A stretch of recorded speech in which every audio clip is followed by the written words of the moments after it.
Passaremos os próximos 7 dias falando do propósito número 1. Você foi planejado para agradar a Deus. Dia 8. Planejado para agradar a Deus. Tu criaste todas as coisas e é para o teu agrado que elas existem e foram criadas. Apocalipse capítulo 4, versículo 11. O Senhor está contente com seu povo. Salmos 149, versículo 4. Você foi planejado para agradar a Deus. No instante em que você chegou a este mundo, Deus lá do céu, como testemunha invisível, sorria ao assistir a seu nascimento. Ele quis que você existisse, e sua chegada lhe deu enorme prazer. Deus não precisava criar você, mas decidiu criá-lo para a satisfação dele.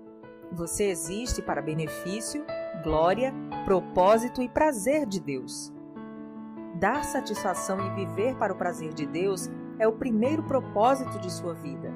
Quando você entender plenamente essa verdade, jamais voltará a se sentir insignificante, pois isso prova o valor que você tem. Se você é assim importante para Deus, e se Ele o considera valioso o suficiente para mantê-lo consigo por toda a eternidade, como você poderia ser mais importante do que você já é? Você é um filho de Deus e proporciona prazer ao coração dele, mais que qualquer outra criatura. A Bíblia diz: Deus já havia resolvido que nos tornaria seus filhos por meio de Jesus Cristo, pois este era o seu prazer e sua vontade. Efésios capítulo 1, versículo 5. Um dos maiores dons que Deus lhe concedeu foi a capacidade de apreciar o prazer.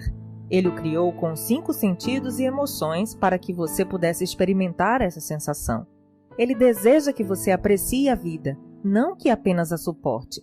O motivo pelo qual você pode sentir prazer é que Deus o fez à sua imagem. Com frequência, esquecemos que Deus também tem emoções. Ele possui sentimentos intensos. A Bíblia diz que Deus sofre, fica enciumado, sente compaixão, piedade, bem como alegria, regozijo e satisfação. Deus ama, sente prazer, exulta, desfruta e até mesmo ri.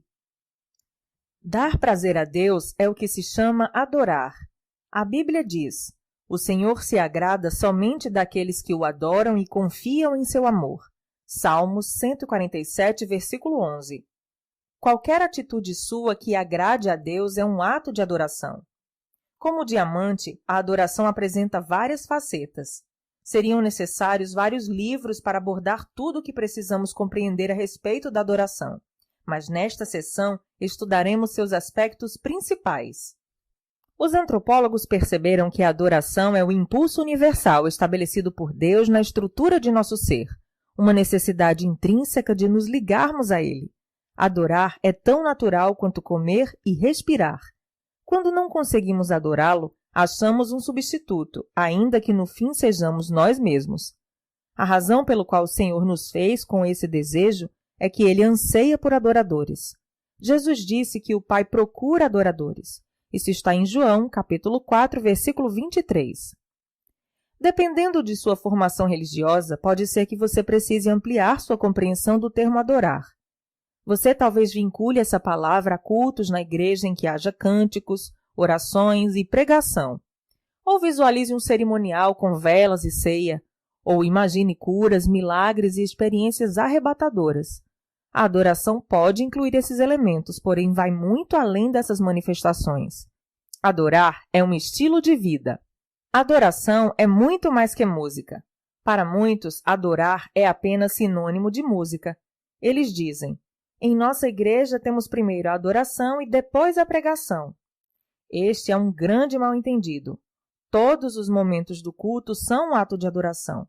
A oração, a leitura da Bíblia, os cânticos, a confissão de pecados, o silêncio, o ato de ouvir a pregação, fazer anotações para estudo posterior, ofertar, o batismo, a ceia, assinar um cartão de compromisso e até mesmo cumprimentar outros adoradores.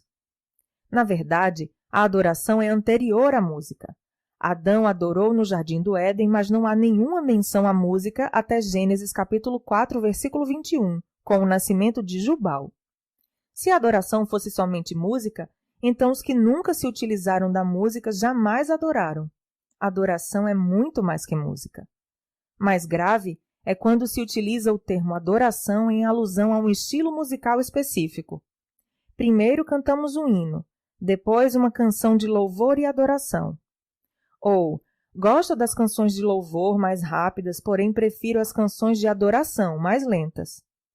De acordo com essa convenção, se uma canção for rápida, alta ou tocada por instrumentos pesados, podemos classificá-la como louvor. Mas se for lenta, tranquila e intimista, talvez acompanhada por um violão, então é adoração. Esse conceito de adoração com relação à música é equivocado, embora seja muito comum. A adoração não tem nenhuma relação com o estilo, volume ou andamento da música. Deus ama todos os tipos de música porque Ele inventou todas elas, rápidas e lentas, altas e suaves, antigas e modernas. É provável que você não goste de todas, mas Deus sim. Se são oferecidas ao Senhor em espírito e em verdade, então são um ato de adoração. Os cristãos frequentemente discordam do estilo de música a ser utilizado na adoração, defendendo com entusiasmo seus estilos preferidos, como se fossem os mais bíblicos ou mais reverentes. Mas não existe um estilo bíblico. Não existem notas musicais na Bíblia. Hoje, nem mesmo temos os instrumentos utilizados nos tempos bíblicos. Para ser sincero, o estilo musical que você prefere diz mais sobre você, sua formação e personalidade do que sobre Deus. O som de um grupo étnico pode soar como um barulho para outro grupo, mas Deus gosta da variedade e aprecia todos os estilos. Não existe nada que possamos definir como música cristã. Existe apenas letra cristã. É a letra que torna uma canção sagrada, não a melodia. Não existem melodias espirituais. Se eu tocasse para você uma música sem a letra, não haveria como saber se é ou não uma canção cristã. A adoração não é para benefício próprio. Como pastor, recebo bilhetes dizendo: amei a adoração de hoje, foi muito bom para mim. Esse é outro mal-entendido a respeito da adoração. Ela não é para o nosso benefício. Quando adoramos, nosso objetivo é agradar a Deus, não a nós mesmos. Se você alguma vez já disse: não aproveitei em nada a adoração de hoje, então você adorou pelos motivos errados. A adoração não é para você, é para Deus. Claro que a maioria dos cultos de adoração contém elementos de comunhão entre os irmãos, edificação e evangelização. E existem benefícios na adoração, mas não adoramos para nossa satisfação. Nossa motivação é glorificar e agradar ao Criador. No capítulo 29 de Isaías, Deus reclama de uma adoração hipócrita e sem entusiasmo. O povo estava oferecendo a Deus orações repetitivas, louvor falso, palavras vazias e rituais humanos sem que o significado fosse levado em consideração. O coração de Deus não é tocado por uma adoração meramente tradicional, mas por paixão e compromisso. A Bíblia diz: esse povo se aproxima de mim com a boca e me honra com os lábios, mas o seu coração está longe de mim. A adoração que me prestam é feita só de regras ensinadas por homens. Isaías capítulo 29, versículo 13. A adoração não é parte de sua vida, é sua vida. A adoração a Deus não se limita aos cultos na igreja, pois nos foi dito: estejam sempre na sua presença. Salmos 105, versículo 4. E cantem glórias e louvem ao Senhor desde o nascer até o pôr do sol. Salmos 113, versículo 3. Na Bíblia, as pessoas louvavam a Deus no trabalho, em casa, na batalha, na prisão e até mesmo na cama. Louvar deve ser sua primeira atividade, assim que abrir os olhos pela manhã, e sua última atividade ao fechá-los à noite. Davi disse: eu darei graças ao Senhor o tempo todo. Minha boca sempre o louvará. Salmos 34, versículo 1. Cada atividade pode ser transformada em um ato de adoração quando realizada para louvar, glorificar e agradar a Deus. A Bíblia diz: assim, quer vocês comam, bebam ou façam qualquer outra coisa, façam tudo para a glória de Deus. 1 Coríntios, capítulo 10, versículo 31. Lutero disse: um ordenhador pode tirar o leite das vacas para a glória de Deus. Como é possível fazer tudo para a glória de Deus? Fazendo tudo como se estivesse fazendo para Jesus e mantendo uma conversa contínua com Ele durante a atividade.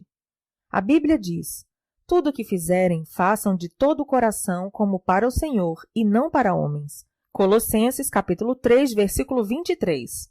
Este é o segredo de um estilo de vida em adoração, fazer todas as coisas como se fossem para Jesus.